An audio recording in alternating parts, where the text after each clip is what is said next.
For the latest coronavirus-related information from our Lincoln University Cooperative Extension and Research COVID-19 Response Team, please visit http://bit.ly/LUCERCOVID19 or call the response team toll-free at 1-888-986-2990. Hi everybody. Hello. Good evening. Today we are going to have our last presentation for the series. We are going to connect everything in this presentation. Like when we start our sessions from session 1 to this session, the idea is that you understand the complete cycle that implies to produce food and to connect to consumers. My name is Eleazar Gonzalez. I'm with Lincoln University Cooperative Extension. I'm going to start talking about regulations and marketing. I'm going to start sharing my screen. Everybody is welcome. At the end, you can ask questions and we will respond any of your questions as much as we can. Also, we have a pre-evaluation short survey that is on the chat. You access the chat, you can answer it, but so many of you have already answered, so don't worry, it's the same one. So I'm going to share my screen now.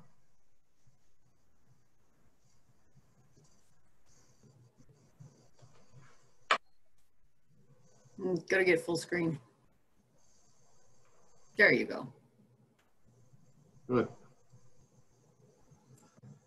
The first slides, I'm going to show you what's going on in this one. This is me. This is what I do here. This is my program where I work with. And this link, the first link, is the link for the program extension. And the second link is a link to connect with Facebook.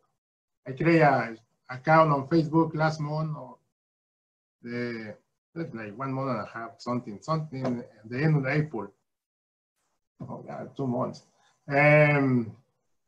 You can check that website, and also you can follow this account because I will be posting information there about this webinar, about some videos, with the videos, updates about the gardening beds, information that connect with you in your efforts to develop your capacity to get your garden in a very good shape and producing good food.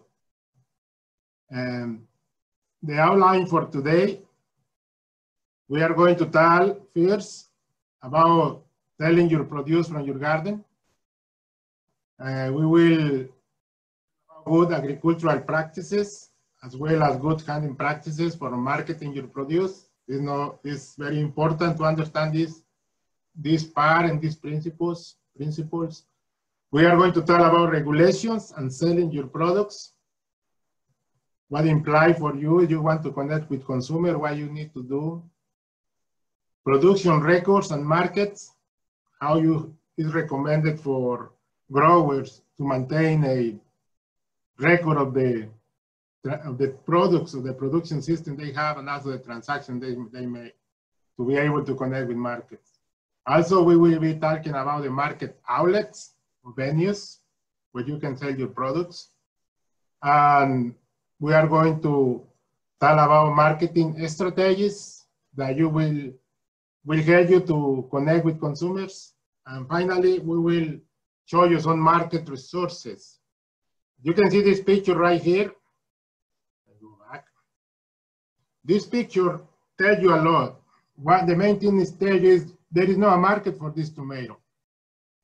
Why this tomato is in the ground? I took this picture from a Latino farmer like 4 years ago. And that mainly what's happening every year when he didn't have a market for his product. All the tomatoes have to go in the ground. Obviously, we'll compost and we'll get good soil too, right? But it's better to have a market. That is why I post this picture there. Then let's start with selling produce from your garden. In order to sell your products, you will need to follow specific regulations and ordinances. Mainly, you will check the State Department of Agriculture, right? You will be able to connect with the links. They are right there. And also, you need to check your city or county ordinances. Sometimes they allow you to grow big gardens, and sometimes they don't.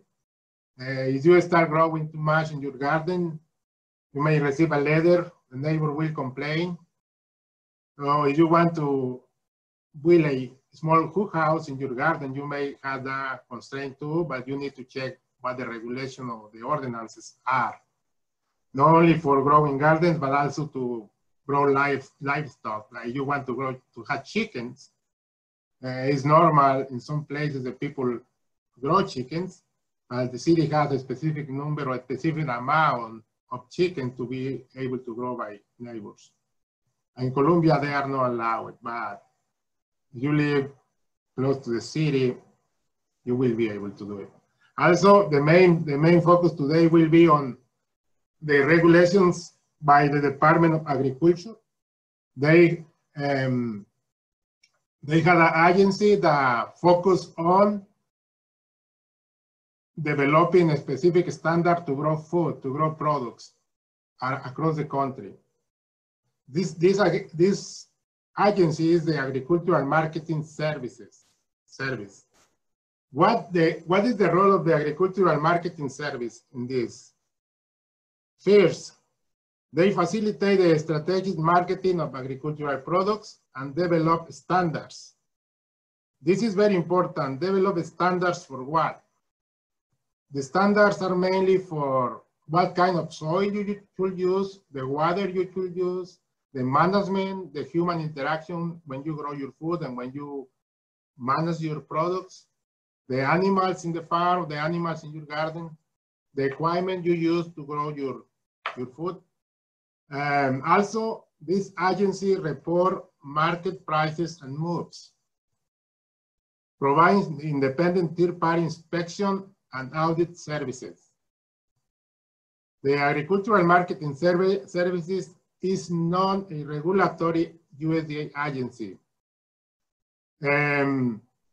The Food and Drug Administration Office regulate fruit, vegetables, and they regulate seafood, eggs, and most other. And the USDA, through the Food Safety Inspection Service, they regulate very much meat, poultry, and egg products.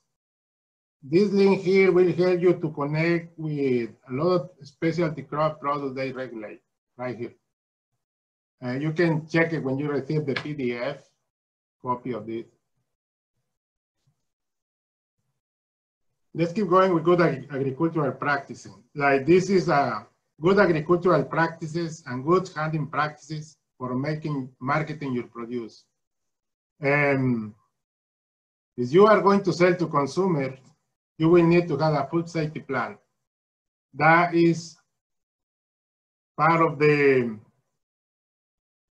regulation that the Agricultural Marketing Service create through this. Why we have to have a food safety plan? Very much because there is a lot of contamination sources when you grow food. Mainly come from humans, animals, equipment, water, and soil. And also when you handle food from microorganisms, including bacteria, virus, parasites. On session 2 and 6, you will talk a little bit about soil, composting, what kind of material you need to use to have healthy soils. And also in session 6, we talk about a little bit about animals, insects, all the contamination you can get through those venues. And Sarah talked about microorganisms in section 7 and 8. And they are very, you have to be very careful when you do this kind of management. That's why they call it good agricultural practices and good handling practices, because they have a method to follow so you can grow healthy food and free of microorganisms. Let's talk a little bit about each of those standards, those sources of contamination you will have when you grow your food. First, your water. Where are you having your water from? It's coming from a pond, or it's coming from a well, or it is coming from the city.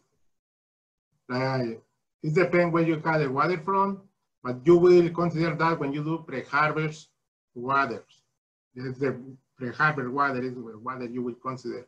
Also, we have post-harvest water that necessarily has to be water that met the microbial standard for drinking water. And that is water you would use to wash your products. In the case of soil, normally people or farmers or gardeners make amendments in their soil, and they need to watch out to what they apply, when they apply those kind of amendments, how they apply it, how often they did. If it could be from untreated biosoils, is more danger, or is a bad composting. Like the more safe amendments will be those compost from food waste. They are really processed. Then we have animals. Also, they are source of contamination through the fecal contamination. If you had pets, you had small animals, and they poo in your crops, that is a source of contamination. Wild animals included. Then we had contamination related to humans. Like, let's say you as a producer, you had maybe different beliefs than other people, and you do things different here in USA than the way you were doing, for example, in other countries. You are from other countries, or you are from USA, but you belong, or you are in a specific ethnicity group. You do things different. It's a cultural thing, how you interact with agriculture. In this case, there are specific ways, specific regulations to follow, and they are very much related to how you work with your produce. Obviously, it's related to have very good healthy and hygienic. Like that will determine they will check that when you try to sell in the market. Also, finally, the equipment, you need to make sure that you clean and you sanitize your equipment. Regulations on selling your products. Well, now we have our products, we follow all that. Now we want to enter the market. Then to enter the market, we need to meet food safety factors. And very much these factors are related to regulations. These regulations were signed by law on January 4, 2011. And they were through the Food Safety Modernization Act. And this one is enforced by the Food and Drug Administration Office. Similarly, let me show you something here. This Food Safety Modernization Act outlined the Produce Safety Rule. The Produce Safety Rule applies to anyone who produces, processes, pack, and sells fresh produce. If you sell, you have to follow this Produce Safety Rule. The Produce Safety Rule establishes and focuses on science-based minimum standards for safety production and the harvesting of products for human consumption. So it seems like we are quite regulated to produce what we're supposed to eat. However, This is the good news. There are exemptions and exclusions. If you are excluded or you are exempt if you produce commodities that are rarely consumed. Like we got a lot of commodities that not everybody consumes. Also, you can, that doesn't apply to when you consume this product in your farm or in your garden for your own. That doesn't apply. Now you have to take that risk. And also, is your garden or farm made less than $25,000 gross sales in an average in the last 3 years? So I think everybody here will bet this situation. But if there is somebody here is selling more than 25,000, they should create, they should align with the produce safety rule. Now, let's keep talking about how production records and markets connect.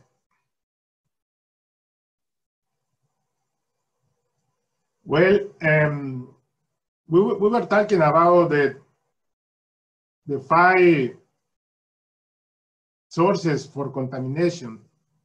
Like product safety rules require producers to keep records and demonstrate compliance. So I am adding these links here so you can see what are the requirements and how you can fill this kind of product safety rule, how you can fill this form. Then the good thing about having and following good agricultural practices or GAP is because you will develop trust among your consumers. They will start coming back to buy from you. So that is very important to follow in this case if you are a business grower. They will facilitate access to financial and market resources. Like if you, in one point, you want to escalate your production to a small farm or to buy some acres, you have a very good backyard garden and you want to buy 10 acres, 5 acres. There is ways to do it starting from you are now. Like you just need to keep with your records, keep all your records of production and take pictures, show that you have been growing food. And then you go to the Farm Service Agency. They have programs like micro loans program, like operating loan programs, and they will facilitate the connection to buy a small farm. And also, I can help you with that too if you are interested in the future. Well, the other thing is you eventually will require to charge taxes, sales taxes. If you sell, you have to ask for taxes, so you pay the state. The other good thing is this will attract and sustain permanent customers. And also you can use, when you do all these things, all these activities in your farm or your garden, you are a risk management, they help you as a risk management tool in case of you are audited. Like nobody, or a lot of people never get audited, but if you receive one audit, they will see you have all your records and all your production organized. So it's a tool to avoid that risk. Now, let's talk about how we connect to markets, how we connect with people who are going to buy your products. Well, let's say there are market outlets for gardeners and market outlets for small farmers. Why market outlet for gardeners? Well, the reason is because most gardeners are not able to sustain a permanent offer of food, of produce, of products. So it's very seasonal. So you have these options. You can sell to your neighbors. You can put it in your driveway and wait for people to come. It's like a side road stand. You can put it in your mailbox. In your mailbox, You can put a piggy bank and you put the product there, and eventually people will drop the money in your piggy bank and you collect your money that way. You can try that one as an experiment if you want with your produce at this time. There are online platforms like Facebook, like Craigslist, that also you can marketing your product. And also the roadside stand, if you live close to a road with a lot of people pass. Parking lots, you also have that option. You will need a permission from the owner of the parking lot. Then this is a market outlet for small farmers. They are kind of the same, but now you evolve to a more sophisticated way of selling. And the main outlet for gardeners who produce and sustain one offer consistently of food or products are local farmer markets, store at the farm. Like you own a small farm, you can start your own store right there and do a direct marketing strategy to connect with consumers. We will tell more about that in a little bit. Also, you can sell to restaurants, to local groceries, and you may be able to create a community support agriculture system. If you have a very good social network and people know your products, it's very easy. This community support agriculture system is a model that was in decay before COVID. When COVID-19 started showing, this thing started growing exponentially. And a lot of people start looking for this system. It's called community support agriculture. But it is very hard, it's very hard to sustain, maintain an offer, and you go by shares. So you have to have a minimum number of shares to be able to make money. So that also has some too. Also, you will have the online outlet platforms that we will tell about those in a little bit. There are different ways to do it. Right now, I post here this one, Grace Card. There is another one called Harvey, right here. And this picture is at the Columbia Farmer Market when the agricultural park was not built at that time. Maybe this one maybe 3 years ago or 2.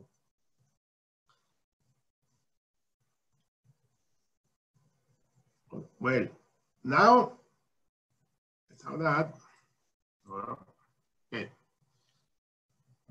Now let's talk about how you're going to price your products. If you have like a lot of tomatoes or a lot of chilies and you want to collect some cash, how are you going to price your product? Very much with the people who we will this bed in this program, we estimate around $100 the cost for building the bed. We spend, like people who buy soil, they spend $40 for cubic yard. We work with a bed from 4 feet times 8 feet.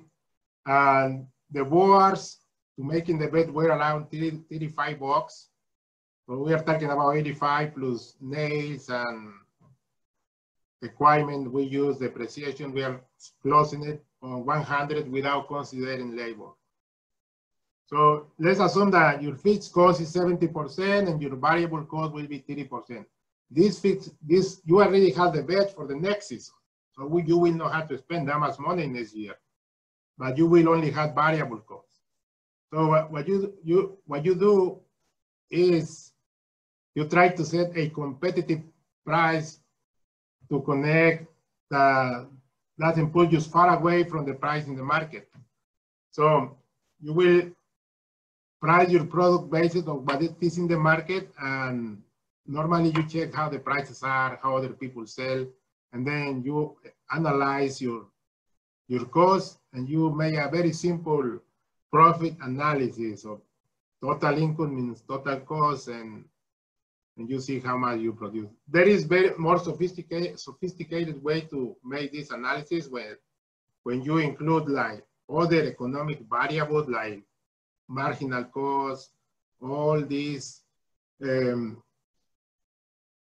prices has to make a specific equilibrium, and when you pass or you are not covering your variable costs, you are not making any money. So it's when people decide not to keep in business. It's happening not only in agriculture, happening in any kind of business.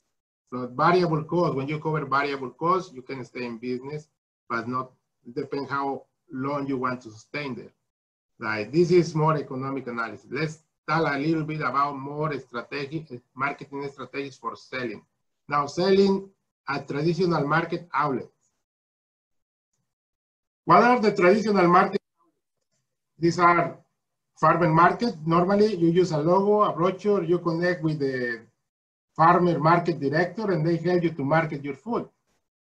The other option is to sell food from your garden or from your farm using direct marketing. Normally, what you use by direct marketing, you use printer materials, you use telephone, texting, email marketing, you connect with friends, word of mouth marketing, labeling with logo and packing, that helps when people read your logo. This is very good direct marketing.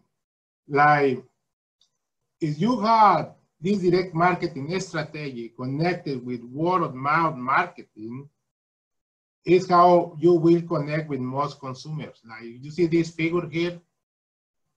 This is one way, like you start working with 3 people and then suddenly everybody connect. This video, you can check it when you get the PDF. It's about how word of mouth works to help you to sell your products. This other picture here is talking about direct marketing, and this is very much in vivo analysis to analyze qualitative data. And normally this kind of data is analyzed from focus group or interviews, and you collect everybody in the group or in the focus group perceptions or belief, and this is like direct marketing come out as the more frequently word used in that group. Like, but you see the direct marketing connect with web. The bigger the letter you see, the bigger the size of the letter, the more frequently is what used when you do focus group. Like success, direct marketing. And you see this one. That has me by glasses maybe.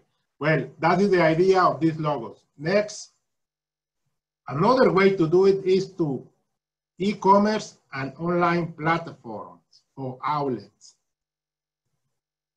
That way is the more frequent use for small farmers at this time to make the more money.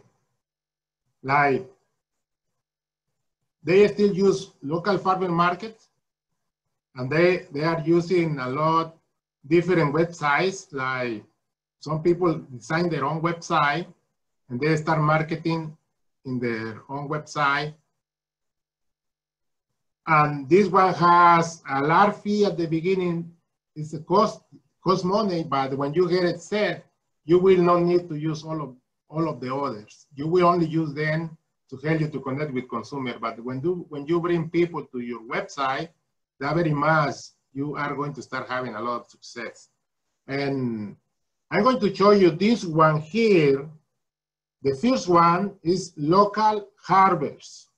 If you want to find somebody in the community or close to Jefferson City, Columbia, or wherever you live, who has produce for sale, that's the way to go. There are different options to find farmers. The way to do is you go to those places and you register yourself as a farmer, and people will start connecting with you. I'm going to click this one, and then I'm going to stop sharing, and I'm going to connect to this one to share with you, so you see what it is about, okay? And you will be able to connect with this one of them when you receive your PDF. Okay, I'm going to connect this one. It's going to open. Then I'm going to stop the sharing of the presentation for a little bit. And then I'm going to share again this one. This is the one I just opened. Can you see this? Somebody answer me? Yes. Yes. look at this one, Jefferson City. You just start clicking the map, and that will connect you with all these people. Oh, I think I went too far, but there are the ones right here. Like Green Door Farm is in San Luis. I need to put Jefferson City and look here. It's close to Jefferson City.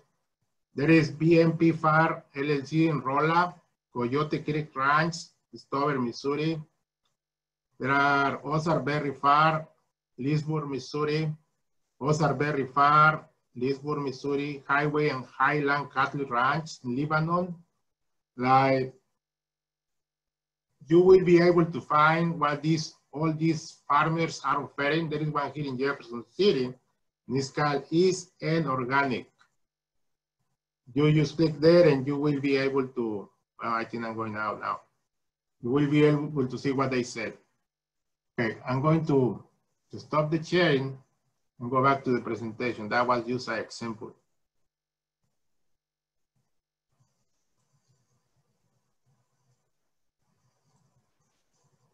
Okay, can you see that? Somebody answer? Yes, yes. Yes. Thank you. Okay, you will be able to explore all these sources right here in your time. Now, if you don't want to do that, if you want somebody to take care of your produce, and you use that platform to sell your products, you can also have this option to pay a fee for everything you sell. Like there are these options, Harvey, Grace Car, and Bar to Door. Grace Car is very good. Harvey is very good too. Bar to Door, I got some not very good reviews, but you can check the reviews of each one and decide by your own. The same thing, these are platforms that you can use to connect with consumers. They do all the job. Even they create the dashboard so you can see your sales, you can see the money is coming in, you can see who buy it, everything. Check time, okay. Marketing strategy tips. What are the tips? What we learn here? First is a market analysis will help you to select profitable outlets. Select profitable venues, outlets for your time spent. So if you are going to, a lot of people try to sell food in different outlets, but they spend a lot of time and sometimes they don't have the same benefit that they select the best ones or the ones that provide the best use of their time. So this is very important tip. Define consumer shopping behavior trends. That's important because if you are producing and somebody want it, there's nobody's going to get it. So we need to know what people want. So meet consumers' needs. Collect consumer feedback. That's important. It's like the way we do with this webinar, we collect your feedback so we are able to respond to what you need. And develop relationships and be friendly with people. That attract people to keep coming. But the main thing I feel is price and the quality of the food you sell. Bonding relationship, very important. It's kind of the sociological part of this marketing. Then these are additional resources that you can check out to connect. Like there are Lincoln University Farmer Market. There is the link right here. There you can only sell products that you produce. You cannot resell products from other people. And it's happening all Saturday right here, down here from this building in the parking lot. This is a very good outlet for you if you have produced. They follow the COVID rules, like the 6 social distance issues, stuff like that. Also, you can have this guidance for industry food labeling. As you see this picture, there is no labeling. This is my, we made this thing in my house like 3 years ago, but we don't use label. It's the same thing. If you use for your own consumption, you don't have to follow this. But if you want to sell it, you have to do it. Farmers to You is another nice website that you can connect. Livestock, livestock, this is very good. Livestock. This one, you can put your animal there and they help you to manage your livestock. Like if you have a new chicken, you add it there and they tell you, you keep track of the information. Missouri Food Finder is another good source. You will find farmers in this. It's all the state. There's another one here, USDA Farmer Family Food Box. This one is going on right now, and farmers can connect to this one to sell their produce. Thank you. And this is what I had for the presentation. And I am looking forward for your questions now.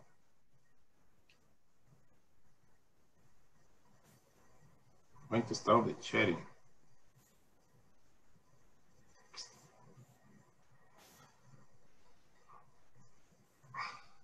Did you say something about the farmers market in Jefferson City? Yes. You want to see something more about it? Yeah, I think it may be for some people that live in Jeff City or surrounding towns, they might be interested in joining. Yeah, they are looking for vendors too. They need vendors at this time. And it's cheaper than Colombia. Lots cheaper. They do have, and I did put in the chat, the Boone County Farmers Market is in the Dillard's parking lot. I don't know what they charge. They are less expensive than the Columbia Farmers Market too, if you're in that area. Yeah, there are all kinds of options, but well, we have the Lincoln Farmers Market that you can come one day just to try. You don't have to be like in Colombia. You have to, if you become a member, you pay less, but it's just a good way to get used to it.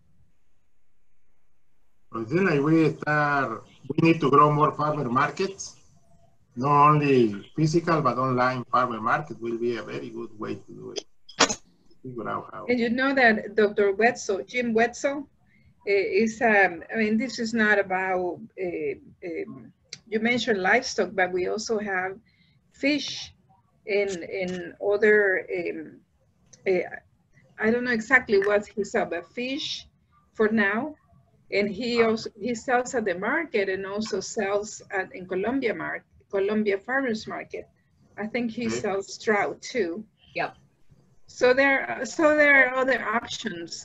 It's just not about, it's just a special product that goes fast, and they're always looking for people to sell different things in the markets. Mr. Dubs, did you have a question? It looked like you were about to say something, or did it just trigger?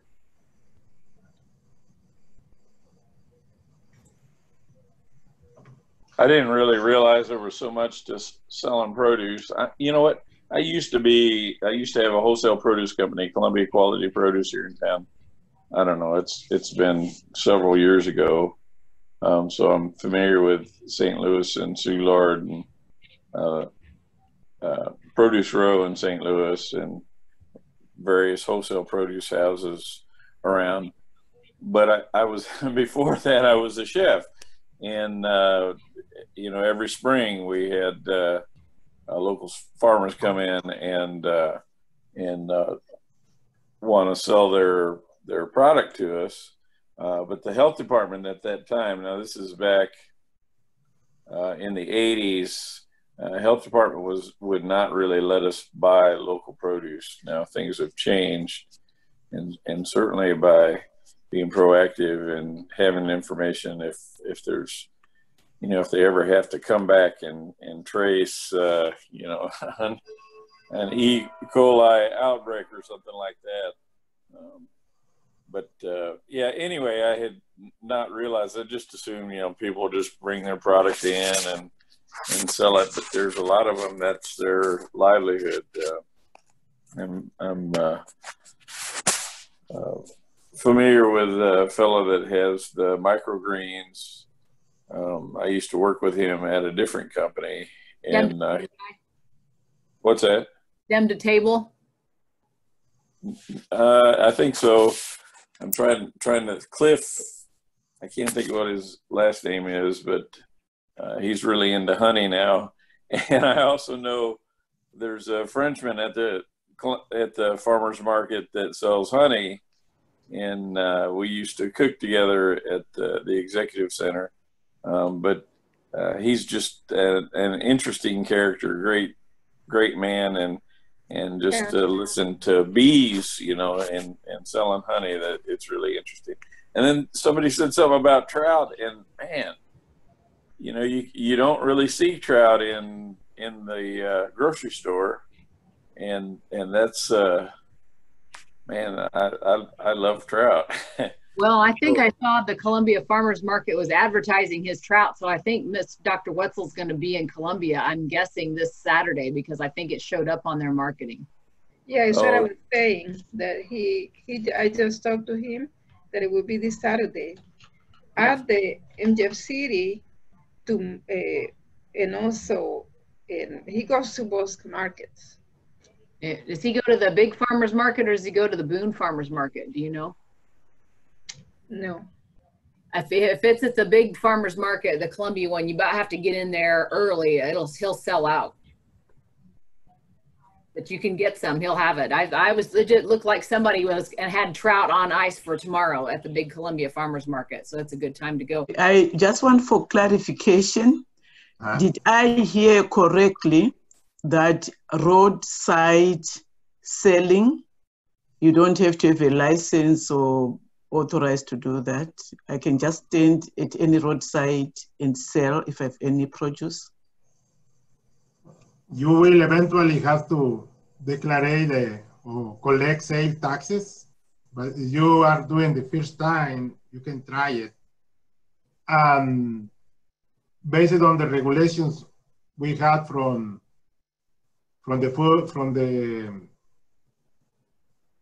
this program, from the Marketing Service Agency, you need to sell less than $25,000 in an average of 3 years. Well, I mean the average, I mean is year less than 25. And you will need to check with your local ordinances. But you are able to grow food in Missouri. You can grow any garden in Missouri. But you need to double check with your local to see to what extent they will allow you to do that. That you are not enforced if you use it for your own. If you consume for your own sustainability. And Dr. Gonzalez talked a little bit earlier about FSMA and the produce safety thing. And what the thing to remember about that is, according to the rule that he was just talking about, if you sell less than $25,000, you're exempt from having to be certified to do your produce, but there could still be some taxes and things. So you want to check, like Doc said. But truthfully, yes, you can. You could put up a little stand, put it on the side of the road, and see how well you collect, you know, and you might be able to make enough to cover your seeds and some of your, you know, your ag products that you use to grow your own garden. And you might, yeah, it's always a good idea if you're going to sell things to get that license. And then there's a sales tax that you turn in kind of on your own, but it's such a small amount that if you don't have large sales, and you have to sell a certain amount before you really have to even declare it, don't you? Yes, that's correct. You can go online to that, and I can pull the website if you want to find it, because I used to have my own business too, and you have to bring in a certain amount of money before you really have to declare it. But it's always worth it to have the business license. That way you don't have anybody. Yeah, and it's just much better, because at the end, when you will make your declaration, your taxes, you will be able to justify expenses that you don't do that. You cannot do it. Like if you want to buy a car, or a pickup truck, and you want to put in the name of the business, you can deduct it from the business and kind of break even. So you try to work out your tax with the government too. There's different ways to navigate the system so everybody benefits. And I wonder in this group how many people are interested in selling. Well, let's make a chat quickly. Let's make a poll. Uh-oh, now he gets to do the poll. I've been dying to do it all this time. Because when you start growing, if you learn how to do it, I mean, the first thing is for people is to start selling canning products. And there you have Sara that can help you with information. And so it just, there's so many options to become a producer or a grower. Even cut flowers is another potential business.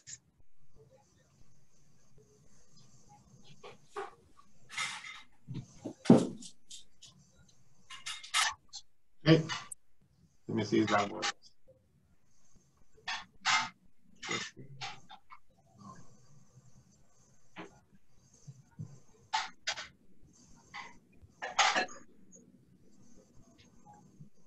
What are you looking for?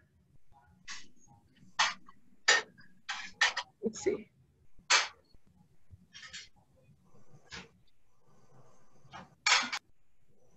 Okay, can you see?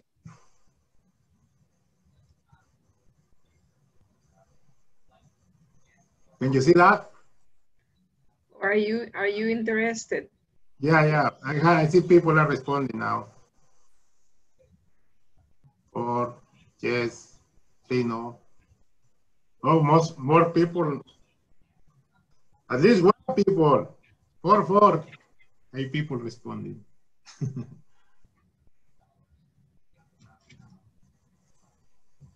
So are you gonna say something about the maybe some potential workshops coming, or are we gonna, what is, after this is over, what is that is happening?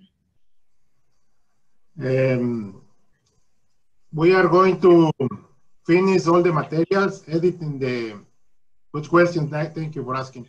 We are going to edit all the videos on Facebook and put it together, finish the guide sheet and send it to you, to everybody who were attending these webinars. And also we are going to make a certification, so you will be granted, you will be receiving this certification for attending specific sessions you attend in the webinar. And hopefully that can help you as a background when you try to connect with the industrial kitchen, for example. It's like documenting that you have been involved in this webinar. And then we are going to continue with more training. Right now, we are just planning. But yeah, this is what it is at this point.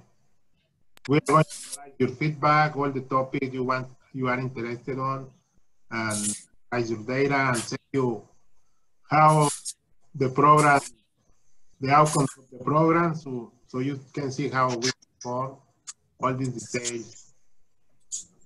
Yeah, do you have more questions for me? Actually, I have a suggestion. I mean, I would have really liked to have had slide presentation like at the beginning, so I could, I mean, not just this session, but all through the session, I would like to have had that, and then I could go back and refer to it earlier. And then, you know, another thing too is I just feel like I've missed so much. I would actually just like to repeat what we've done here, you know, and I you know, and actually I had said that I didn't really want to sell.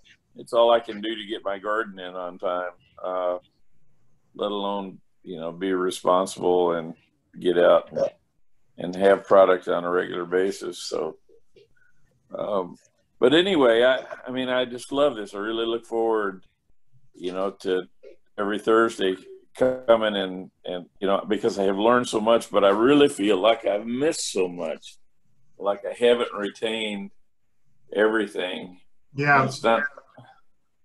I think So the way I will make sure that you receive all the materials and the video so you can review everything. That happens all the time when we review things 2, 3, 4 times. We start collecting and getting an idea about what we were talking about. Yeah, it is very important to review them, and also we want to keep innovating and bring more information to you. So I will keep you in the list and send you whatever.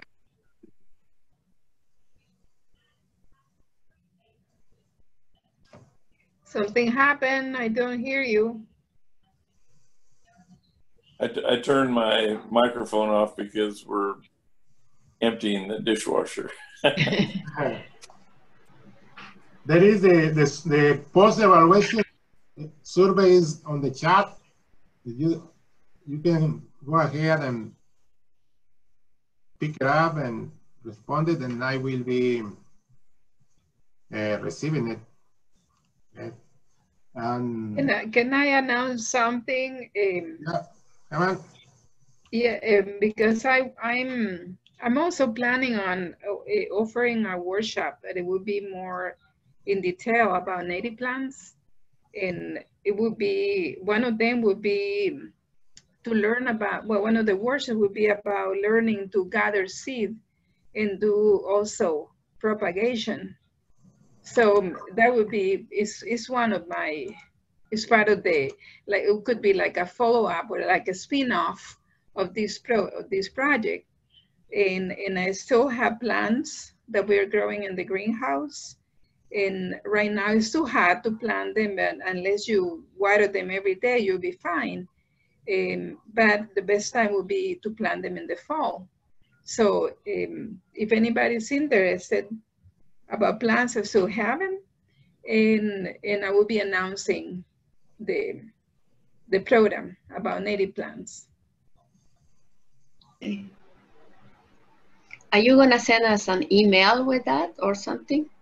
Yeah, I will send an email with, we'll do it together with Dr. Gonzalez. So he can share his list, the email list, and I'll send it to everyone. Okay, thanks. Yeah, I hope that everybody plants a milkweed in their yard so you can help monarch butterflies. And I mean, they're so beautiful, and we can all do our part besides having our vegetables in our backyards. Good. So, Judith, you have some, did we clarify with your question? Sorry, what's your question, Eliezer? You had more questions about the topic, about what you do with your garden, stuff like that? Not really, because I'm attending this course in anticipation for next year, both for my organization, Catholic Charities, where we are going to set up a garden, a community garden. But also personally, I'm hoping at some point in time, we could move into a bigger place where we could put up a garden. Oh, yeah. So for me, this course was like in anticipation, and it's good to know all that information, because as you then plan in the future, you know, and I know where to go for more information from you. So yeah. I'm good, and I'm actually very grateful. I was going to say thank you so much for this course. There are other areas which I would like to know from. I'm a farmer, or I was a farmer, and part of what I've got from this lesson, I now think if there's a place where we could settle with a small plot where we could then do a bit of gardening. But yeah, it's in the future, maybe next year also. Good. Thank you. Yeah, we are looking. And can I also say I'm very happy, because JW, who was talking there, I actually, you know, invited him to the course. So when you invite people for the course, because with part of what I'm hoping to have a partner, we are going to have a partnership between Catholic Charities and Lincoln University. And from my end, I had to invite a few people who came to participate in this workshop. So when you find somebody benefiting from it, to me, that's all that's, it's very worth it. And I know even for next time when you've got similar lessons, like she was talking about a lesson, then we can make sure we invite others to come and benefit from it. Yeah, we're looking forward to reproduce the training next season, hopefully early in February, March, starting earlier. So people get, well, I guess March will be the best time to do it. And then we connect with the organization and get more people connected. Yeah, thank you. With option. Thank you. That time we had the ordinances for COVID. I don't know, it's kind of, we don't know what the future say. Yeah. Yeah, we can do some, on campus, we have the Finca urban farm, and we can give tours to very few, for small individuals or small groups. And I had a few of you that have been visiting. And so it's where we had the plans. You can see other things that we have. But as you say, it's just important to wear a mask, and we have everything available.